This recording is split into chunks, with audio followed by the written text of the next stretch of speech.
بسم الله الرحمن الرحيم فذكر بالقرآن من يخاف وعيد. لله ملك السماوات والأرض يهب لمن يشاء إناثا ويهب لمن يشاء الذكور أو يزوجهم ذكرانا وإناثا ويجعل لمن يشاء عقيما إنه عليم قدير. صدق الله مولانا العلي العظيم. قال نبينا وسيدنا محمد صلى الله عليه وسلم إن الأولاد هبة الله. صدق الرسول المصطفى الأمين عليه وعلى آله أفضل الصلوات وأتم التسليم. സ്നേഹവും ബഹുമാനവുമുള്ള സത്യവിശ്വാസികളെ, സഹോദരങ്ങളെ, അള്ളാഹുവിൻ്റെ വിധിവിലക്കുകൾ പരമാവധി സൂക്ഷിച്ച് ജീവിക്കണമെന്ന് ആദ്യമായി എന്നോടും ശേഷം നിങ്ങളോടും ഉപദേശിക്കുകയാണ്. അള്ളാഹുവിൻ്റെ പരിശുദ്ധമായ പള്ളിയിലുള്ള നമ്മുടെ ഈ സംഗമത്തെ നമ്മിൽ നിന്ന് സ്വീകരിക്കുകയും ഗതകാല ജീവിതത്തിൽ നമ്മിൽ നിന്നും സംഭവിച്ചു പോയ പാപങ്ങളും കുറ്റങ്ങളും അവൻ്റെ കരുണ കൊണ്ട് നമുക്ക് പുറത്ത് മാപ്പാക്കി തരികയും ചെയ്യുമാറാവട്ടെ. നമ്മുടെ പ്രിയപ്പെട്ട മാതാപിതാക്കൾ, ആദരണീയരായ ഗുരുനാഥന്മാർ, ഇണകൾ, മക്കൾ, സഹോദരങ്ങൾ, സ്നേഹിതന്മാർ, അള്ളാഹുവിൻ്റെ ദീനിൻ്റെ സഹായികളായി നിലകൊള്ളുന്നവർ, നമ്മിൽ നിന്നും അള്ളാഹുവിൻ്റെ സമക്ഷത്തിലേക്ക് മരണം പുൽകി യാത്ര പോയവർ, പ്രത്യേകിച്ച് പള്ളിയുടെ പരിസരങ്ങളിലായി ഖബറുകളിൽ കഴിഞ്ഞുകൂടുന്ന നമ്മുടെ മുൻഗാമികൾ, ലോക മുസ്ലിംകൾ എല്ലാവർക്കും അല്ലാഹു സുബ്ഹാനഹു വ തആല പാപമോചനവും നരകമോക്ഷവും സ്വർഗപ്രവേശനവും നസീബാക്കുമാറാവട്ടെ. ഇവിടെ പറയപ്പെടുന്ന, ശ്രവിക്കപ്പെടുന്ന കാര്യങ്ങൾ എനിക്കും നിങ്ങൾക്കും ജീവിതത്തിൽ പ്രാവർത്തികമാക്കാൻ അള്ളാഹു തൗഫീഖ് നൽകുമാറാവട്ടെ. അള്ളാഹു നമുക്ക് ധാരാളം അനുഗ്രഹങ്ങൾ ഈ ഭൂമി ലോകത്ത് ചെയ്തിട്ടുണ്ട്. അതിൽ വിലമതിക്കാനാകാത്ത ഏറ്റവും വലിയ അനുഗ്രഹങ്ങളുടെ കൂട്ടത്തിൽപ്പെട്ടതാണ് നമുക്കൊക്കെ അള്ളാഹു മക്കളെ നൽകി എന്നുള്ളത്.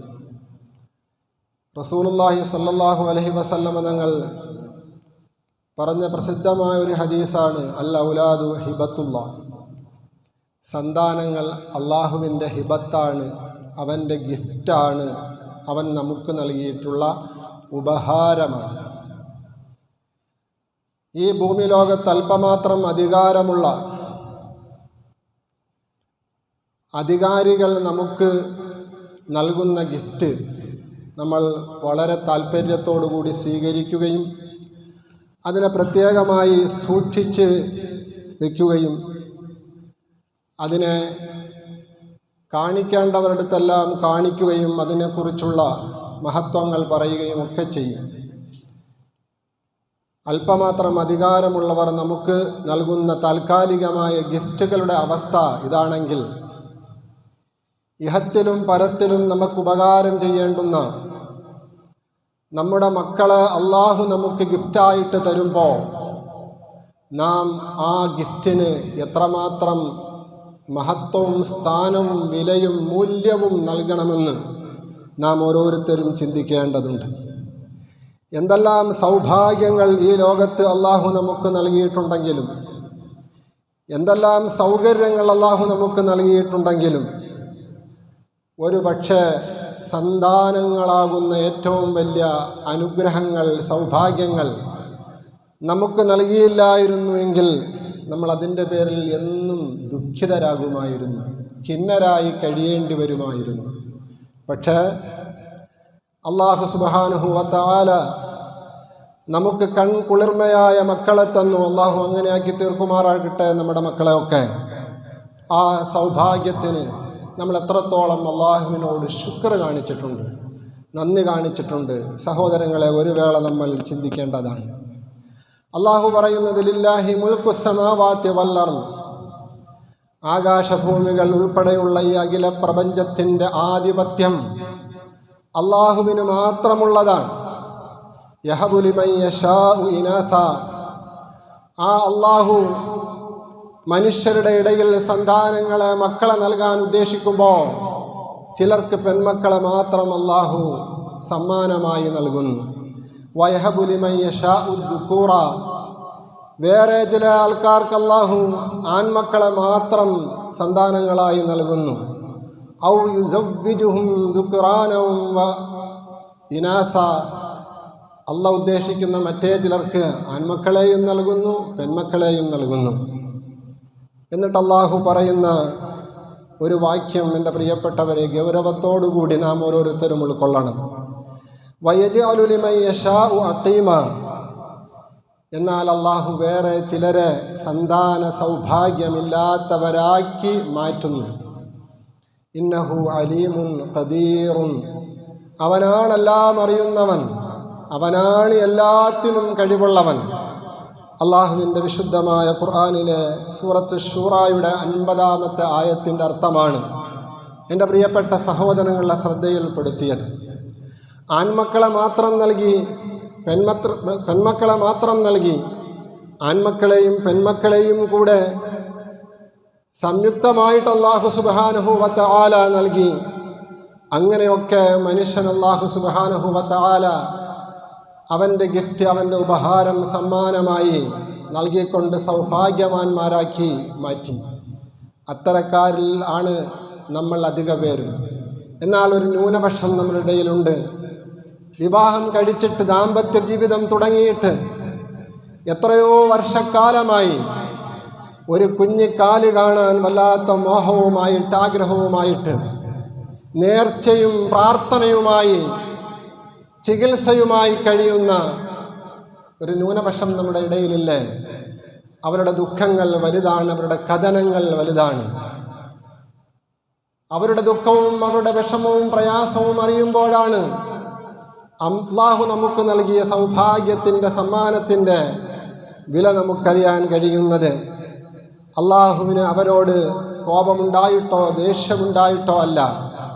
അല്ലാഹു മറ്റ് എന്തെങ്കിലും ഖൈർ ഉദ്ദേശിച്ചിട്ടുണ്ടായിരിക്കും.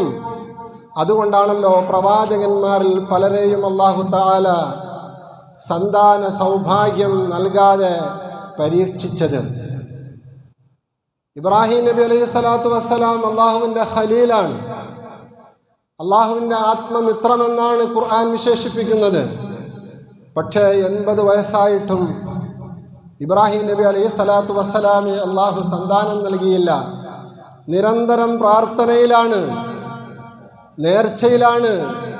അള്ളാഹുവിനോട് നടത്തുന്ന പ്രാർത്ഥന ഖുർആൻ ഉദ്ധരിക്കുന്നുണ്ട്. റബ്ബി ഹബിലി മിനസ് സാലിഹീൻ, സാലിഹീങ്ങളിൽപ്പെട്ട ഒരു സന്താനത്തെ എനിക്ക് നൽകണേ എന്ന് ജീവിതത്തിൻ്റെ സായം സന്ധ്യയിൽ അള്ളാഹു പ്രാർത്ഥന സ്വീകരിച്ചുകൊണ്ട് ഇബ്രാഹിം നബി അലൈഹി സ്വലാത്തു വസ്സലാമിന് സന്താനങ്ങളെ നൽകി.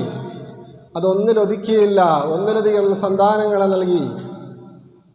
മറ്റൊരു പ്രവാചകനാണ് മഹാനായ സക്കരിയ നബി അലൈഹി സ്വലാത്തു വസ്സലാം. 120 വയസ്സുവരെ സക്കരിയ നബി അലൈഹി സ്വലാത്തു വസ്സലാമിന് അള്ളാഹു സന്താനത്തെ നൽകിയില്ല. നിരന്തരം പ്രാർത്ഥനയിലായിട്ട് സക്കരിയ നബി അലൈഹി സ്വലാത്തു വസ്സലാം കഴിഞ്ഞുകൂടി. ബൈത്തുൽ മുഖദ്ദസിന്റെ ഇമാമാണ്, ചീഫ് ഇമാം. നിരന്തരമായ പ്രാർത്ഥനകൾ, മെഹ്റാബിൽ പ്രത്യേകം വേണ്ടി പ്രാർത്ഥനയ്ക്ക് സജ്ജമാക്കപ്പെട്ട പ്രാർത്ഥനാ കേന്ദ്രത്തിൽ കയറിയാൽ രാത്രി അധിക സമയവും പ്രാർത്ഥനാ നിരതനാണ് മഹാനായ സക്കരിയ നബി അലൈഹി സ്വലാത്തു വസ്സലാം. സക്കരിയ നബി അലൈഹി സ്വലാത്തു വസ്സലാമിൻ്റെ പ്രാർത്ഥനയും അള്ളാഹു വിശുദ്ധമായ ഖുർആനിൽ ഉൾപ്പെടുത്തുന്നുണ്ട്. റബ്ബി ഹബിലി മിൻ ലദുങ്ക ദുർരിയത്തൻ ത്വയ്യിബത്തൻ ഇന്നക സമീഉദ് ദുആ. അല്ലാഹുവേ, നീ ഓശാരമായി നിന്റെ ഭാഗത്തു നിന്നും സമ്മാനമായി പരിശുദ്ധരായ മക്കളെ, സന്താനങ്ങളെ എനിക്ക് നീ നൽകണേ.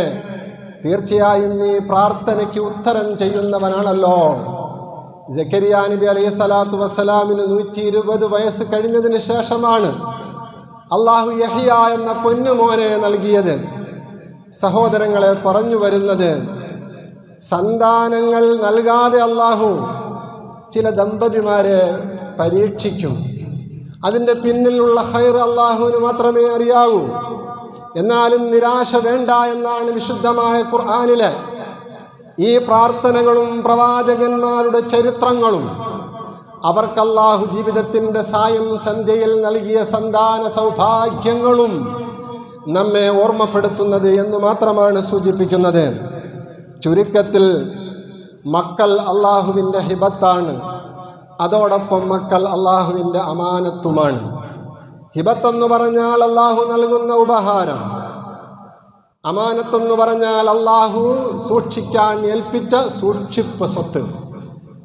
നമ്മുടെ വലിയ അധ്വാനങ്ങളൊന്നുമില്ലാതെ അള്ളാഹു നമുക്ക് നൽകിയ സന്താനങ്ങൾ ഏതൊരു ദൗത്യത്തിനു വേണ്ടി, ഉത്തരവാദിത്വത്തിനു വേണ്ടി, ഏതൊരു ലക്ഷ്യം അള്ളാഹു കണ്ടുകൊണ്ടാണോ നമുക്ക് സന്താനങ്ങളായി നൽകിയത്, ആ സന്താനങ്ങളെ അള്ളാഹു തിരിച്ചു ചോദിക്കുമ്പോൾ മാന്യമായ നിലയിൽ അവരെ തിരിച്ചു കൊടുക്കുക എന്നുള്ള ധാർമ്മികമായ ഉത്തരവാദിത്വം കൂടി മാതാപിതാക്കളാകുന്ന നമുക്കുണ്ട്.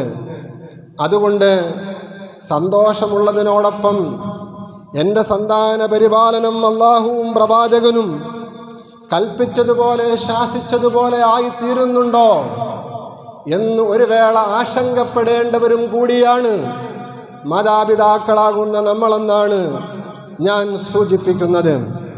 മക്കളിൽ നിന്നും കൺകുളിർമയുണ്ടാകുന്നതിന്, ഇണകളിൽ നിന്നും കൺകുളിർമയുണ്ടാകുന്നതിന്, അതോടൊപ്പം മനസ്സിന് സമാധാനമുണ്ടാകുന്നതിന് പ്രാർത്ഥന നിരതരാകേണ്ടവരാണ് സത്യവിശ്വാസികൾ എന്നാണ് ഖുർആൻ പഠിപ്പിക്കുന്നത്.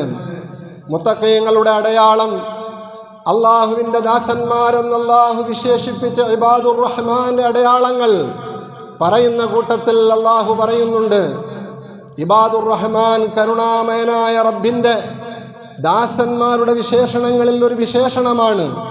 അവരെപ്പോഴും പ്രാർത്ഥന നിരതരായിരിക്കും എന്തെന്ന്. റബ്ബന ഹബ് ലനാ മിൻ അസ്വാജിനാ വദുർരിയാതിനാ ഖുർറത അഅ്യുനി വജഅൽനാ ലിൽ മുത്തഖീന ഇമാമ.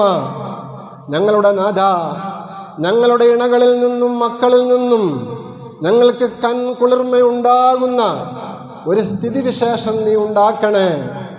വജ്അൽ ലനാ ലിൽ മുത്തഖീന ഇമാമ വജ്അൽനാ ലിൽ മുത്തഖീന ഇമാമ.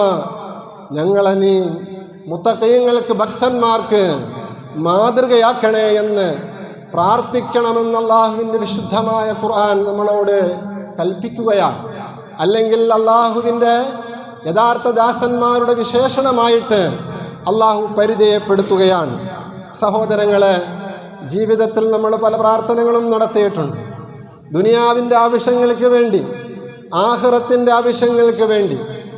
എന്നാൽ എപ്പോഴാണ് നമുക്കറിയാവുന്ന ഭാഷയിൽ അള്ളാഹുവേ, ഈ ഭൂമി ലോകത്ത് നീ എനിക്കൊരു ഇണയെ തന്നിട്ടുണ്ട്, ആ ഇണയുമായിട്ട് ഞാൻ കുടുംബജീവിതം നയിക്കുകയാണ്, അതിലൂടെ എനിക്ക് നീ മക്കളെയും നൽകിയിട്ടുണ്ട്, ആ മക്കളെ കൊണ്ട് എനിക്ക് സന്തോഷമാണ്. അള്ളാഹുവേ, ഈ മക്കളിലൂടെ, ഈ ഇണയിലൂടെ എനിക്ക് നീ മനസ്സിന് സന്തോഷവും എൻ്റെ കണ്ണിന് കുളിർമയും ആനന്ദവും നൽകണേ തമ്പുരാനെ, അതിഹത്തിലും പരത്തിലും ആക്കിത്തരണേ നാഥ എന്ന് നമ്മളിൽ എത്ര പേരാണ് സഹോദരങ്ങളെ പ്രാർത്ഥിച്ചിട്ടുള്ളത്? പ്രാർത്ഥിക്കുന്നുണ്ട് എങ്കിൽ അവർ അള്ളാഹുവിൻ്റെ വിനീതദാസന്മാരുടെ ലക്ഷണം ഒത്തവരാണ്. അള്ളാഹു ആ കൂട്ടത്തിൽ നാം ഏവരെയും ഉൾപ്പെടുത്തി കബൂൽ ചെയ്യുമാറാവട്ടെ. സഹോദരങ്ങളെ, മക്കൾക്ക് വേണ്ടി പ്രാർത്ഥിക്കുന്നു നമ്മൾ, മക്കൾക്ക് വേണ്ടി പരിശ്രമിക്കുന്നു നമ്മൾ, മക്കൾക്ക് വേണ്ടി നമ്മുടെ ജീവിതം തന്നെ നമ്മൾ ഒഴിഞ്ഞു വെക്കുന്നു. എന്തിനു വേണ്ടിയാണ്? അവരിൽ നിന്ന് നമ്മൾ എന്തൊക്കെയോ പ്രതീക്ഷിക്കുന്നുണ്ട്. ആ പ്രതീക്ഷ ദുനിയാവിൻ്റെ മാത്രം നേട്ടമല്ല, മറിച്ച് കാലാകാലം നമ്മുടെ ജീവിതം മരണത്തോടുകൂടി തുടങ്ങുമ്പോൾ മറ്റൊരു ലോകത്ത് നമുക്ക് വേണ്ടുന്ന അത്യാവശ്യമായ മക്കളുടെ പ്രാർത്ഥന, അവരുടെ സൽക്കർമ്മങ്ങൾ, ഇതൊക്കെയാണ് നമ്മൾ ലക്ഷ്യം വയ്ക്കുന്നത്. അങ്ങനെ ലക്ഷ്യം വെക്കണമെന്നാണ് അള്ളാഹുവിൻ്റെ വിശുദ്ധമായ ഖുർആൻ നമ്മളോട് അഭ്യർത്ഥിക്കുന്നത്. ഹബീബായ റസൂലുള്ളാഹി സ്വല്ലല്ലാഹു അലൈഹി വസല്ലമ തങ്ങളുടെ അധ്യാപനങ്ങൾ നമ്മെ ബോധ്യപ്പെടുത്തുന്നത്. ഇദാ മാത്തൽ ഇൻസാനു ഇൻഖതാ അൻഹു അമലുഹു ഇല്ലാ മിൻ സലാസ്. ഏറെ നിങ്ങൾക്ക് പരിചയമുള്ള ഒരു ഹദീസാണ്. ഒരു മനുഷ്യൻ അവൻ്റെ മരണത്തോടുകൂടി ഈ ദുനിയാവിൻ്റെ ബന്ധങ്ങളൊക്കെ മുറിയുകയാണ്. ഇല്ലാ മിൻ സലാസ്, 3 കാര്യങ്ങൾ ഒഴിച്ച്. 3 കാര്യങ്ങൾ അനുസ്യൂതം തുടർന്നുകൊണ്ടേയിരിക്കും. അതുമായി അവന് ബർസഖിയായ ജീവിതത്തിൽ ഗുണം കിട്ടിക്കൊണ്ടേയിരിക്കും. ഏതൊക്കെയാണ് ആ 3 കാര്യങ്ങൾ? അതിൽ ഏറ്റവും പ്രധാനപ്പെട്ട ഒരു കാര്യമാണല്ലോ വവലദുൻ സാലിഹുൻ യദ്ഉ ലഹു. മരണപ്പെട്ടു പോയി ഖബറിലായിപ്പോയ, ബർസഖിയായ ലോകത്തായിപ്പോയ മാതാപിതാക്കൾക്ക് വേണ്ടി അനുകൂലമായ പ്രാർത്ഥന നടത്തുന്ന സ്വാലിഹീങ്ങളായ സന്താനങ്ങൾ. അത് ഈ ലോകത്ത് ഒരു മനുഷ്യൻ ഇവിടെ നിന്നും യാത്ര പറഞ്ഞ് പരലോകത്തെത്തിയാലും അവന് ലഭിച്ചുകൊണ്ടിരിക്കുന്ന 3 നേട്ടങ്ങളിൽ ഒന്നായിട്ട് ഹബീബായ റസൂലുള്ളാഹി സ്വല്ലല്ലാഹു അലൈഹി വസല്ലമ തങ്ങൾ പരിചയപ്പെടുത്തുന്നുണ്ട്. അള്ളാഹു പറയുന്നുണ്ട്, റബ്ബിർഹംഹുമാ കമാ റബ്ബയാനി സഗീറ. സന്താനങ്ങളുടെ ഉത്തരവാദിത്വങ്ങൾ പറയുമ്പോൾ, മാതാപിതാക്കളോടുള്ള ബാധ്യതകൾ എന്താണെന്ന് വിവരിക്കുമ്പോൾ, മക്കൾ മാതാപിതാക്കൾക്ക് വേണ്ടി നിരന്തരമായി പ്രാർത്ഥിച്ചു കൊണ്ടിരിക്കേണ്ട പ്രാർത്ഥനയാണ്. റബ്ബി തമ്പുരാനെ, എൻ്റെ പടച്ചവനെ, ഇർഹം, നീ കരുണ ചെയ്യണേ, ഹുമാ, എനിക്ക് ജന്മം നൽകിയ എൻ്റെ മാതാപിതാക്കൾക്ക്, കമാ റബ്ബയാനി സഗീറ, ഞാൻ ശിശുവായിരിക്കെ അവർ എനിക്ക് വേണ്ടി നടത്തിയ തർബീയത്തിന് പകരമായിട്ട്, ഞാൻ കുഞ്ഞായിരിക്കുമ്പോൾ എനിക്ക് വേണ്ടി എന്തോ കഷ്ടപ്പാടുകളാണ് അവർ സഹിച്ചത്, എന്ത് ത്യാഗങ്ങളാണ് അവർ നടത്തിയത്. അതിന് പകരമായിട്ട്, പ്രത്യുപകാരമായിട്ട് എനിക്കൊന്നും കൊടുക്കാൻ കഴിയില്ല പരലോകത്ത്. നീ വിചാരിച്ചാൽ അവർക്കെല്ലാം കൊടുക്കാൻ കഴിയും. അതുകൊണ്ട് നിന്റെ കരുണയാണ് അവർ പ്രതീക്ഷിക്കുന്നത്. നീ അവർക്ക് കരുണ ചെയ്യണേ തമ്പുരാനെ എന്ന് പ്രാർത്ഥന നടത്തുന്ന മക്കൾ ഉണ്ട്. അതോടൊപ്പം തന്നെ നാളെ ആഖിറത്തിൽ എത്തിച്ചേരുമ്പോൾ റബ്ബന ആതിഹിം ളഅഫൈനി മിനൽ അദാബ് വൽഅൻഹും ലഅനൻ കബീറാ. അല്ലാഹുവേ, എൻ്റെ മാതാപിതാക്കൾക്ക് എനിക്കെന്ത് ശിക്ഷയാണോ ഞാൻ ചെയ്ത പാപത്തിൻ്റെയും തെറ്റുകളുടെയും പേരിൽ എനിക്ക് നീ തരാൻ ഉദ്ദേശിക്കുന്നത്, അതിൻ്റെ ഇരട്ടി എൻ്റെ മാതാപിതാക്കൾക്ക് നീ നൽകണേ. റബ്ബന ആതിഹിം ളഅഫൈനി മിനൽ അദാബ് വൽഅൻഹും. മാത്രമല്ല, അവരെ നീ ഈ സമൂഹത്തിൻ്റെ മുമ്പിൽ വെച്ച് ആക്ഷേപിക്കുകയും ശപിക്കുകയും ചെയ്യണേ. ലഅനൻ കബീറ. സാധാരണയൊന്നും ആക്ഷേപിച്ചാൽ പോരാ, കഴിയുന്നിടത്തോളം ആക്ഷേപിക്കുകയും അവരെ ശപിക്കുകയും വേണം. അങ്ങനെ നാളെ ആഖിറത്തിൽ വെച്ച് പറയുന്ന മക്കളുണ്ട്. അതേത് മക്കളായിരിക്കും? നമുക്ക് ആലോചിക്കാവുന്നതേ ഉള്ളൂ. ഈ ലോകത്ത് മതബോധം ഇല്ലാതെ വളർന്ന്, അള്ളാഹുവിൻ്റെ ദീനുമായിട്ട് അടുപ്പമില്ലാതെ, ലിബറലിസം ബാധിച്ചുകൊണ്ട് യുക്തിവാദികളായി മാറി, അള്ളാഹുവിനെയും പ്രവാചകനെയും അനുസരിക്കാതെ, ദീനീ ബോധമില്ലാതെ, തെറ്റുകളുടെയും പാപങ്ങളുടെയും ലോകത്ത് കഴിഞ്ഞുകൂടുന്ന മക്കളെ നാളെ ആഖിറത്തിൽ വെച്ച് വിചാരണ ചെയ്യുമ്പോൾ, ഒരു വേള മാതാപിതാക്കൾ അവരുടെ കാര്യത്തിൽ, അവരുടെ ദീനീ ബോധത്തിൽ, അവർക്ക് ദീനിയായ ചുറ്റുപാടുണ്ടാക്കി കൊടുക്കുന്നതിൽ, അവരെ കൊച്ചു പ്രായത്തിലെ, ചെറുപ്രായത്തിലെ പള്ളിയുമായിട്ട് ബന്ധപ്പെടുത്തുന്നതിൽ, അവരെ നിസ്കരിപ്പിച്ച് പരിശീലിപ്പിക്കുന്നതിൽ, അങ്ങനെ ദീനീയായ എല്ലാ കാര്യങ്ങളിലും താൻ ആദ്യമായി ഒരു റോൾ മോഡലായി മാറുകയും തൻ്റെ സ്വഭാവങ്ങൾ കണ്ട്, തൻ്റെ പ്രവർത്തനങ്ങൾ കണ്ട്, തൻ്റെ ആരാധനകൾ കണ്ട് അത് മാതൃകയാക്കിക്കൊണ്ട് നന്നായി വളർന്ന് സദാചാര ബോധമുള്ള, സംസ്കാര ബോധമുള്ള ഒരു ഉത്തമ പൗരനായി, ദീനീ ബോധമുള്ള ഒരു മനുഷ്യനായി, ഒരു മുഅ്മിനായി, മുസ്ലിമായി മാറാൻ കഴിയാത്ത സാഹചര്യമാണ് മാതാപിതാക്കളുടെ ഇടപെടലിൽ നിന്നും, വീട്ടിലെ സാഹചര്യത്തിൽ നിന്നും, ചുറ്റുപാടുകളിൽ നിന്നുമൊക്കെ ആ കുട്ടിയെ വഴിതെറ്റിച്ചത് എങ്കിൽ നാളെ ആഖിറത്തിൽ ആ സന്താനങ്ങൾ പ്രാർത്ഥിക്കുന്ന പ്രാർത്ഥനയാണ് ഖുർആനിൽ ഇങ്ങനെ അല്ലാഹു സുബ്ഹാനഹു വ തആല ചിത്രീകരിക്കുന്നത്. അതുകൊണ്ട് രണ്ടിനും സാധ്യതയുള്ള ഒരു ലോകത്താണ് നമ്മൾ ജീവിച്ചു കൊണ്ടിരിക്കുന്നത്. നന്നാവുന്നവർക്ക് നന്നാവാം, മാറാൻ കഴിയുന്നവർക്ക് മാറാൻ പര്യാപ്തമായ രീതിയിൽ അല്ലാഹു 1 മാസത്തെ പരിശീലന കോഴ്സ് കഴിച്ച് നമ്മളെ ഇങ്ങനെ വിരിച്ചിറക്കിയിരിക്കുകയാണ്. പക്ഷേ 10 ദിവസങ്ങൾ കഴിയുന്നതിന് മുമ്പ് നമ്മൾ അതിലൂടെ നേടിയെടുത്ത, റമദാനിലൂടെ നേടിയെടുത്ത ശീലങ്ങൾ, ചിട്ടവട്ടങ്ങൾ, സ്വഭാവ സംസ്കാരങ്ങൾ, സദാചാര മൂല്യങ്ങൾ, നന്മകൾ നമ്മളിൽ നിന്നും കുറേശ്ശെയായിട്ട് ഇല്ലാതായിക്കൊണ്ടിരിക്കുകയാണ്. നന്നാവണമോ നശിക്കണമോ തീരുമാനിക്കേണ്ടത് നമ്മളാണ്. ഇന്നല്ലാഹ ലാ യുഗയ്യിറു മാ ബിഖൗമിൻ ഹത്താ യുഗയ്യിറു മാ ബിഅൻഫുസിഹിം. സ്വയം നന്നാകാൻ തയ്യാറാവാത്തിടത്തോളം കാലം നന്നാവൂല. സ്വയം നന്നാകാൻ തയ്യാറായോ അള്ളാഹുവിൻ്റെ തൗഫീഖ് ഉണ്ടാകും, അള്ളാഹുവിൻ്റെ സഹായമുണ്ടാകും. അപ്പോൾ മനുഷ്യൻ വല്ലാത്ത മാറ്റങ്ങൾ അവനിലുണ്ടാകും. ചുറ്റുപാടും സാഹചര്യങ്ങളുമൊക്കെ അനുകൂലമായി വന്നാൽ പിന്നെ ഏറ്റവും നല്ല മനുഷ്യനായി മാറാൻ കഴിയും. അതുകൊണ്ട് സഹോദരങ്ങളെ, അള്ളാഹുവിൻ്റെ ഹബീബ് പറഞ്ഞ ഹദീസ് പല പ്രാവശ്യം നിങ്ങൾ കേട്ടിട്ടുള്ളവരാണ്. അതല്ലേ പറയാനുള്ളൂ, വേറെ ഏതാണ് പറയാനുള്ളത്?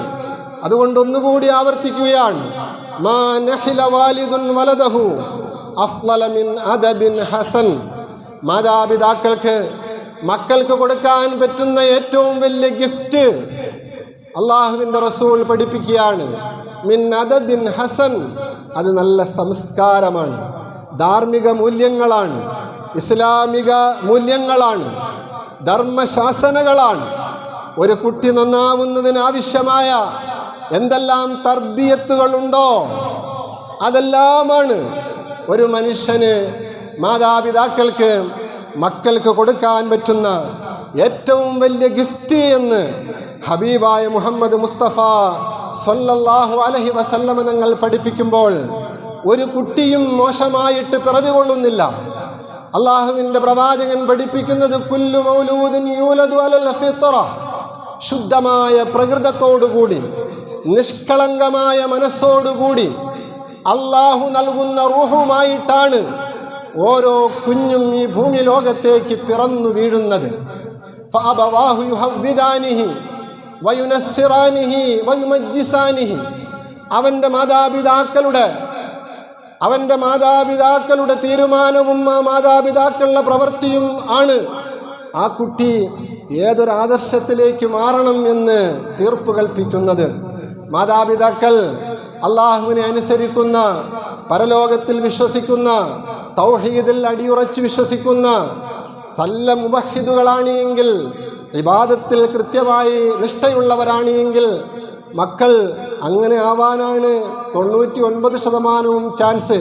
പിന്നെ വളർന്ന് വലുതായി അവരൊക്കെ പക്വമതികളാകുമ്പോൾ ചിലപ്പോൾ വഴിതെറ്റിപ്പോകാം, അത് വേറെ കാര്യം.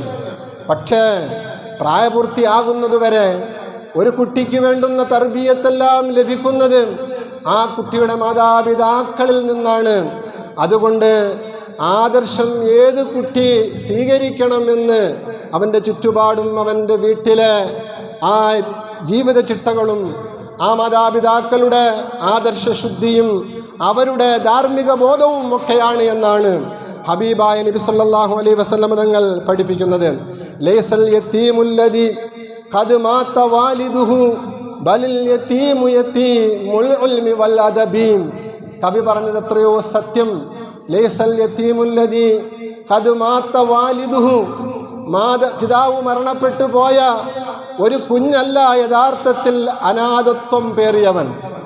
അനാഥയായ ഒരു കുഞ്ഞെന്ന് പറഞ്ഞാൽ യഥാർത്ഥത്തിൽ പിതാവ് മരണപ്പെട്ടു പോയ കുഞ്ഞല്ല. നാം നോക്കുമ്പോൾ ഭൗതികമായ കാഴ്ചപ്പാടിൽ നമ്മൾ പറയുന്നത് അവൻ അനാഥയാണ്. എന്താ കാരണം? അവൻ്റെ വാപ്പ മരിച്ചുപോയി. എന്നാൽ യഥാർത്ഥത്തിൽ അനാഥൻ ആരാണ്? ബലിൽ യതീമു യതീമുൽ ഇൽമി വൽ അദബി. കുട്ടിയായിരിക്കുമ്പോൾ ആ കുട്ടിക്ക് ലഭിക്കേണ്ടുന്ന ധാർമ്മികമായ ബോധനങ്ങളും അറിവുകളും ധർമ്മശാസനകളും ലഭിക്കാതെ ആ കുട്ടി തികച്ചും അധാർമികമായിട്ടാണ് വളരുന്നത് എങ്കിൽ ആ കുട്ടിയാണ് യഥാർത്ഥത്തിൽ യതീം. ആ കുട്ടിയാണ് ഇൽമില്ലാത്ത, അദബില്ലാത്ത കുട്ടിയായി മാറിപ്പോകുന്നത്. ഇതാണ് യഥാർത്ഥത്തിൽ അള്ളാഹുവിൻ്റെ ആരിഫ്യങ്ങൾ നമുക്ക് പഠിപ്പിച്ചു തരുന്നത്. സഹോദരങ്ങളെ, പറഞ്ഞു വരുന്നത് നമ്മുടെ മക്കളൊക്കെയും നല്ല മക്കളാണ്. അവരെ നല്ല മാർഗത്തിലേക്കും നല്ല ദിശയിലേക്കും തിരിച്ചു വിടുകയാണെങ്കിൽ അവർ അങ്ങോട്ട് പോകും. അവരിലെ ബാധിക്കാവുന്ന കളകൾ നമ്മൾ പറിച്ചു മാറ്റുകയാണെങ്കിൽ കളകൾ ഇല്ലാത്ത നല്ല സസ്യങ്ങളായി അവർ വളരും. നല്ല ഉൽപാദനം അവരിൽ നിന്നുണ്ടാകും. വൽ ബലദു ത്വയ്യിബു യഖ്റുജു നബാതുഹു ബിഇദ്നി റബ്ബി. അല്ലാഹുവിൻ്റെ ഖുർആൻ അങ്ങനെയാണ് പറഞ്ഞത്. നല്ല ധർമ്മശാസന ലഭിക്കുന്ന, നല്ല ഉപദേശവും തർബിയത്തും ലഭിക്കുന്ന മക്കൾ നല്ല വിളകൾ നൽകും. വല്ലദീ ഖബസ ലാ യഖ്റുജു ഇല്ലാ നകിദ.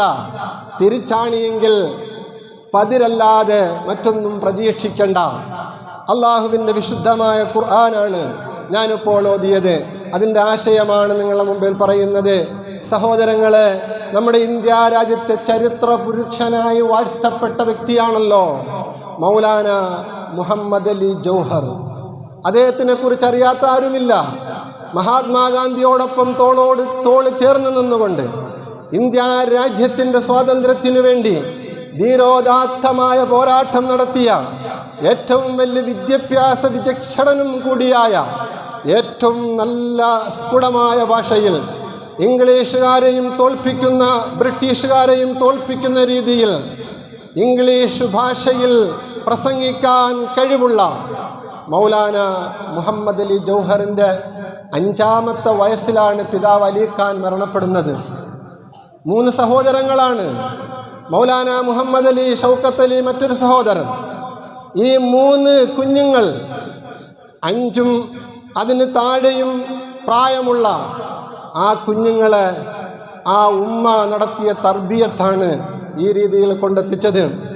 വാപ്പ മരിച്ചുപോയി, അനാഥരാണ്.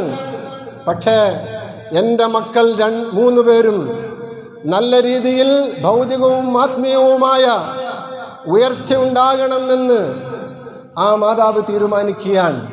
ആ നാട്ടിലെ ഏറ്റവും മെച്ചപ്പെട്ട ഇംഗ്ലീഷ് മീഡിയം സ്കൂളിൽ അയച്ചു പഠിപ്പിക്കുകയാണ്. അതോടൊപ്പം 3 പേരെയും പരിശുദ്ധമായ ഖുർആൻ മനഃപ്പാഠമാക്കുന്നതിന് വേണ്ടിയുള്ള സൗകര്യവും ഏർപ്പെടുത്തുകയാണ്. 3 മക്കളും ഹാഫിളീങ്ങളാണ്. അതോടൊപ്പം ഈ 3 മക്കളും ഏറ്റവും ഉയർന്ന ഭൗതികമായ വിദ്യാഭ്യാസം, അന്ന് ഇന്ത്യയിൽ കിട്ടാവുന്ന ഏറ്റവും ഉയർന്ന വിദ്യാഭ്യാസം, ബിരുദവും ബിരുദാനന്ദ ബിരുദവും നേടുന്നു. എന്നിട്ട് റിസർച്ചിന് വേണ്ടി ഓക്സ്ഫോർഡ് യൂണിവേഴ്സിറ്റിയിൽ അന്ന് അയക്കുകയാണ്. ആര്? ഒരു വിധവയായ ഉമ്മ. ഒരു വിധവയായ ഉമ്മ. ആര്? മൗലാന മുഹമ്മദ് അലി ജൗഹറിനെ. ആ മക്കളെ വളർത്തിയത് എങ്ങനെയാണ്? രാത്രി 3 മണിയാകുമ്പോൾ ഉമ്മ തഹജ്ജുദ് നിസ്കരിക്കാൻ എഴുന്നേൽക്കുമ്പോൾ 3 മക്കളെയും വിളിച്ചുണർത്തി കൊച്ചു പ്രായത്തിൽ തന്നെ തഹജ്ജുദ് നിസ്കരിപ്പിച്ച് പരിശീലിപ്പിച്ച ഒരു മാതാവ്. അവരുടെ ചരിത്രം വായിക്കുമ്പോൾ, ഓക്സ്ഫോർഡ് യൂണിവേഴ്സിറ്റിയിലേക്ക് പോകുമ്പോൾ, ഇംഗ്ലണ്ടിലേക്കാണ് പോകുന്നത്. ആ മാതാവ് 3 ഉപദേശം നൽകുന്നുണ്ട്. ആ 3 ഉപദേശങ്ങളിൽ ഒന്ന് ഇപ്രകാരമായിരുന്നു: മക്കളെ, മോനെ, നിന്നെ ഞാൻ ഹാഫിളാക്കിയിട്ടുണ്ട്. നീ വലിയ യൂണിവേഴ്സിറ്റിയിൽ റിസർച്ച് പഠനത്തിന് പോവുകയാണ്. നിനക്ക് ആവശ്യം പോലെ വൈദേശികരായ കൂട്ടുകാരുണ്ടായിരിക്കും.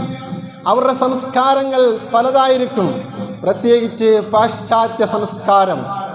ആ സമയത്ത് നീ മനഃപ്പാഠമാക്കിയിട്ടുള്ള ഖുർആൻ ഓതാൻ നീ മറന്നു പോകരുത് മോനെ. 1ാമത്തെ ഉപദേശം അതായിരുന്നു. 2, നിനക്കൊരുപാട് കൂട്ടുകാരുണ്ടാകും, ഒരുപാട് സതീർത്ഥ്യന്മാരുണ്ടാകും. ആ സന്ദർഭത്തിൽ നീ റോൾ മോഡലാക്കേണ്ടത് അവരെ ആരെയും അകല്ല്. അവിടെ ഒരുപാട് നേതാക്കന്മാരുണ്ടായിരിക്കും. നിനക്ക് റോൾ മോഡലാക്കി തന്നിട്ടുള്ളത് ഹബീബായ മുഹമ്മദ് മുസ്തഫ സല്ലല്ലാഹു അലൈഹി വസല്ലമ തങ്ങളെയാണ്. ആ പ്രവാചകനെയാകണം നീ റോൾ മോഡലാക്കേണ്ടത്. 3ാമതായിട്ട്, നിന്നെ ഞാൻ കുഞ്ഞായിരിക്കുമ്പോൾ തന്നെ തഹജ്ജുദ് നിസ്കാരം പരിശീലിപ്പിച്ചിട്ടുണ്ട്. ഇംഗ്ലണ്ടിൽ നീ പോകുമ്പോൾ മരം കൊച്ചുന്ന തണുപ്പാണവിടെ. നീ തഹജ്ജുദ് നിസ്കരിക്കുന്നതിന് ഒരു ദിവസവും മുടക്കം വരുത്തരുത്. ഈ ഉമ്മാക്ക് നിന്നോട് ചെയ്യാനുള്ള 3 വസിയത്ത് ഇതാണ്. എൻ്റെ പൊന്നുമോൻ, ഈ രീതിയിലായിരിക്കണം എന്ന് പറഞ്ഞുകൊണ്ട് ഒരു ഉമ്മ അയക്കുന്നു. അദ്ദേഹത്തിൻ്റെ റൂമിലെ കൂട്ടുകാരനായ കമറുദ്ദീൻ അദ്ദേഹത്തിൻ്റെ സംഭവ ചരിത്രങ്ങൾ ഉദ്ധരിക്കുന്ന കൂട്ടത്തിൽ അദ്ദേഹം പറഞ്ഞ കാര്യം എടുത്തുദ്ധരിക്കുന്നുണ്ട് അദ്ദേഹത്തിൻ്റെ പുസ്തകത്തിൽ. അദ്ദേഹത്തിൻ്റെ ക്ലാസ് റൂം കൂട്ടുകാരനായ കമറുദ്ദീൻ പറയുകയാണ്, ഞങ്ങളൊക്കെ ഉറങ്ങുമ്പോൾ പലപ്പോഴും മുഹമ്മദ് ജൗഹറിൻ്റെ പാതിരാത്രിയുള്ള കരച്ചിൽ കേട്ടുകൊണ്ടാണ് ഞങ്ങൾ ഉണർന്നിട്ടുള്ളത് എന്ന്. ഞങ്ങളെല്ലാം ഇസ്ലാമിക ആദർശ ശുദ്ധിയിലേക്കും മൂല്യങ്ങളിലേക്കും കൊണ്ടുവന്നത് ഈ മുഹമ്മദ് ജൗഹറായിരുന്നു. സഹോദരങ്ങളെ, ഒരു മാതാവ്, ആ മാതാവ് അൽ ഉമ്മു മദ്റസത്തുൻ എന്ന ആപ്തവാക്യം അന്വർത്ഥമാക്കി മക്കളെ വളർത്തിയപ്പോൾ പിൽക്കാലത്ത് ഈ രാജ്യത്തേക്ക് വന്നിട്ട് ഇംഗ്ലണ്ടിലേക്ക് പോകുമ്പോൾ, ബ്രിട്ടനിലേക്ക് പോകുമ്പോൾ ഗാന്ധിജി അദ്ദേഹത്തിനോട് ചോദിക്കുന്നുണ്ട്, നിന്റെ കയ്യിൽ എന്തു മാനിഫെസ്റ്റോ ആണ് ഉള്ളത് എന്ന്. ആ സന്ദർഭത്തിൽ അദ്ദേഹത്തിൻ്റെ വിക്ടോറിയ കപ്പലിലേക്ക് കാലെടുത്ത് വെക്കാൻ പോകുന്ന അദ്ദേഹം നീണ്ടുകൂർത്ത അദ്ദേഹത്തിൻ്റെ ഷർവാണിയുടെ പോക്കറ്റിൽ നിന്നും വിശുദ്ധമായ മുസ്ഹഫ് ഉയർത്തി കാണിച്ചിട്ടുണ്ട്. അദ്ദേഹം പറയുന്നുണ്ട്, ഇറ്റ് ഈസ് മൈ മാനിഫെസ്റ്റോ, ഇതാണ് എൻ്റെ പ്രകടന പത്രിക, ഇതാണ് എൻ്റെ മാനിഫെസ്റ്റോ എന്ന്. അങ്ങനെയുള്ള മുഹമ്മദ് അലി ജൗഹർ നമ്മളിൽ എത്ര പേർക്കറിയാം? നമ്മുടെ ഈ പുതിയ തലമുറയിൽ, യുവതലമുറയിൽ എത്ര പേർക്കറിയാം? അതുകൊണ്ട് പറഞ്ഞു വരുന്നത്, സഹോദരങ്ങളെ, നമ്മൾ ഇസ്ലാമിക മൂല്യങ്ങൾ മുറുകെ പിടിച്ചാൽ നമുക്കൊരിക്കലും പരാജയമുണ്ടാകുകയില്ല. ദുനിയാവിലും പരാജയമുണ്ടാകുകയില്ല, ആഖിറത്തിലും പരാജയമുണ്ടാകുകയില്ല. ഇൻഷാ അല്ലാഹ് നാളെ മുതൽ മദ്രസ തുറന്ന് പ്രവർത്തിക്കുകയാണ്. മക്കളെ എല്ലാവരെയും മദ്രസയിൽ കൃത്യമായിട്ട് അയക്കാൻ എല്ലാ രക്ഷകർത്താക്കളും താല്പര്യം കാണിക്കണം. ഇൻഷാ അല്ലാഹ് നമ്മുടെ വാട്സപ്പ് ഗ്രൂപ്പിലൂടെ അതിൻ്റെ അറിയിപ്പും ഉണ്ടാകും. നാളെ രാവിലെ 7 മണിക്ക് ഇൻഷാ അല്ലാഹ് മദ്രസ തുറന്ന് പ്രവർത്തനം ആരംഭിക്കും. അത് കഴിഞ്ഞിട്ട് നാളെ എല്ലാ കുട്ടികളും രാവിലെ തന്നെ വരിക. അഡ്മിഷൻ 10 ദിവസം ഉണ്ടായിരിക്കും. 5 വയസ്സ് പൂർത്തിയായതിനു ശേഷം കുട്ടികളെ മദ്രസയിൽ ചേർക്കാവൂ എന്നൊരു അഭ്യർത്ഥന രക്ഷകർത്താക്കളോട് പറയുകയാണ്. കഴിഞ്ഞ വർഷം അത് പറഞ്ഞിട്ടും 3.5 വയസ്സും 4 വയസ്സുമൊക്കെ ആയ കുട്ടികളെ മദ്രസയിൽ അയച്ചിട്ടുണ്ട്. അങ്ങനെ കൊണ്ട് അയക്കുമ്പോഴുള്ള പ്രശ്നമെന്ന് പറഞ്ഞാൽ മറ്റു കുട്ടികളെ വേണ്ടുന്ന രീതിയിൽ പഠിപ്പിക്കാനൊക്കെയില്ല. ഇവർ പ്ലേ ക്ലാസ്സിൽ ഇരിക്കേണ്ട സമയമാണ്. അതുകൊണ്ട് 5 വയസ്സ് കഴിഞ്ഞ് 6 വയസ്സാണ്, 6 വയസ്സാകുമ്പോഴാണ് മദ്രസയിൽ ചേർക്കേണ്ടത്. അത് ശ്രദ്ധിക്കണമെന്ന് പറയുന്നു.